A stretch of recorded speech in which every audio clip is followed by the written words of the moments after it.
Le dossier du 11-12 avec Aline Lejar. Bienvenue, Aline Lejar. Merci, bonjour.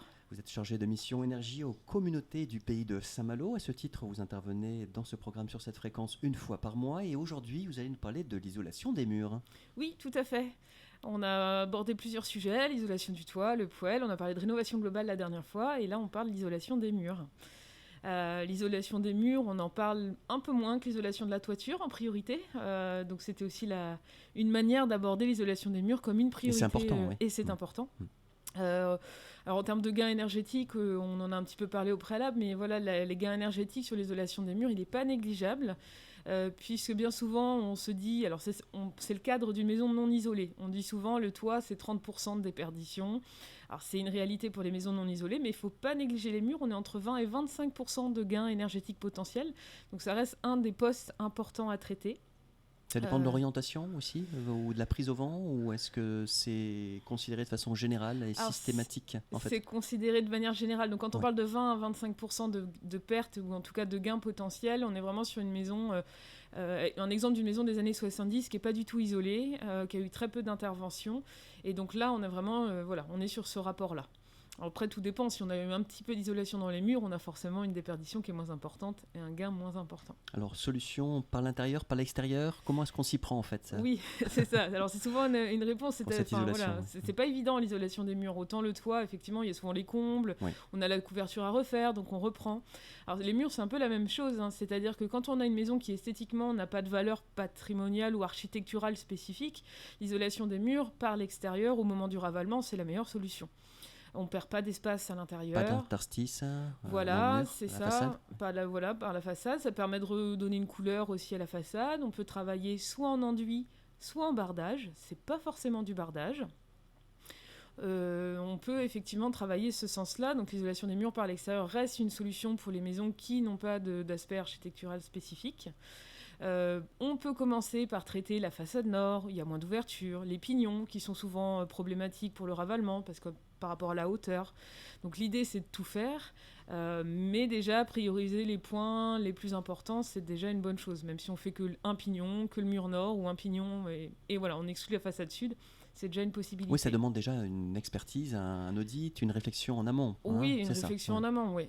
Puis il y a une question de budget. C'est vrai que l'isolation des murs, c'est un budget conséquent. On est sur une moyenne de 200 € le mètre carré pour isoler. Donc effectivement, ça reste un budget conséquent, mais qui a son importance.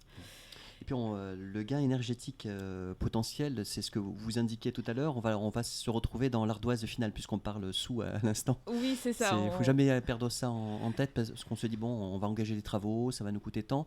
Il nous faut réfléchir sur le long terme. Il faut réfléchir sur le long terme. Les travaux d'économie d'énergie, on le sait, on n'a pas des rentabilités à court terme. C'est-à-dire qu'on est sur des durées longues.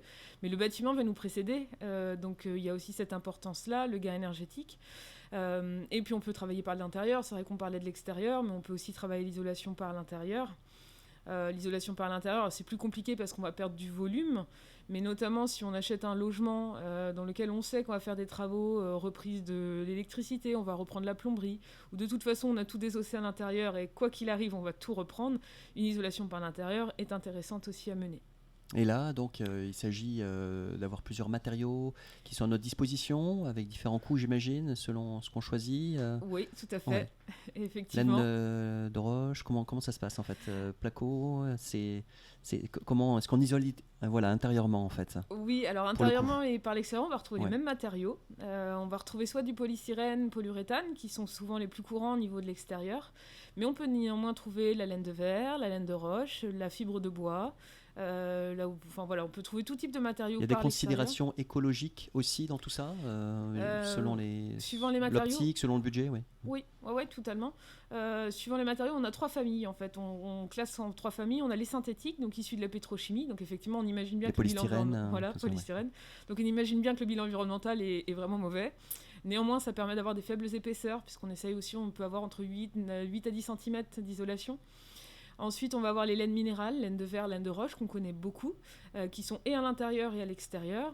Et là, sur le plan écologique ce sont pas les meilleurs, mais voilà, ils sont dans la deuxième famille en termes de bilan environnemental. Et ensuite, on a les biosourcés. Donc là, effectivement, on est sur des matériaux issus du recyclage, issus du végétal, et on va retrouver les fibres de bois, la ouate de cellulose, le chanvre, ces types de matériaux qui ont effectivement un impact environnemental qui est beaucoup moins impactant. Et en termes de prix ? Parce que c'est la question que se posent peut-être nos auditrices et nos auditeurs. Alors en termes de prix, effectivement, les laines minérales sont très courantes, donc on a quand même des coûts qui sont moins importants. Néanmoins, suivant avec qui on travaille, certains artisans travaillent exclusivement des biosourcés, par exemple. Donc on a ce qu'on appelle les biosourcés, c'est justement les laines, les fibres de bois et toutes les autres. Effectivement, naturellement, ils sont un peu plus chers, mais on est aussi sur des matériaux qui ont, disons qu'on a une autre approche du matériau.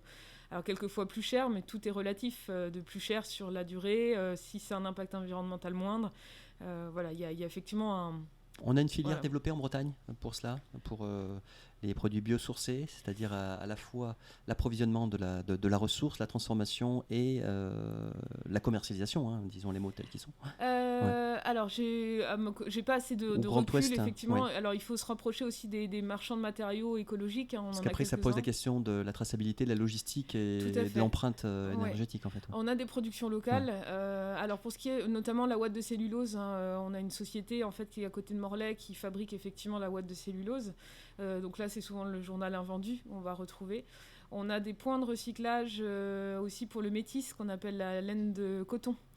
On a quelques filières locales, mais aujourd'hui, le mieux, c'est de se rapprocher quand même des grossistes en matériaux écologiques qui ont, eux, l'expertise et tout le traçabilité des matériaux. D'accord. Et puis, concernant les aides, parce que ça a un coût, il y a différentes informations, différentes aides dont on peut bénéficier. Oui, et encore jusqu'à la fin de l'année, le projet de loi de finances est en cours de rédaction, donc ils annoncent effectivement peu de changements pour ce qui est de l'année prochaine.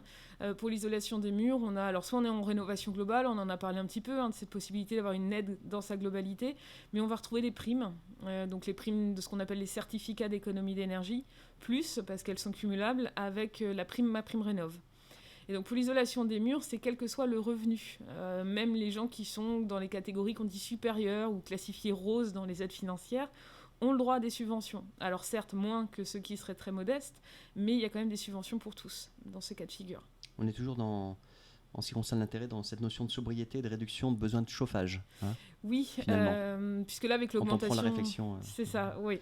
C'est un peu notre démarche aussi dans cette émission, c'est que, oui, on a les énergies qui augmentent, donc on se pose la question de remplacer notre système de chauffage, mais c'est pas que, c'est-à-dire que l'énergie va continuer d'augmenter, donc il faut se protéger, et l'isolation est un axe de sobriété important à long terme, et on augmente aussi le confort dans son logement. Voilà, pour ceux qui ont fait l'isolation des murs, c'est un niveau de confort extrêmement intéressant. Eh bien, merci beaucoup Aline Lejar, chargée de mission énergie aux communautés du pays de Saint-Malo, pour toutes ces précisions concernant l'isolation des murs. Merci. On vous retrouve au mois de décembre, si vous le voulez bien, dans cette chronique mensuelle. Belle semaine à vous. Merci, au revoir.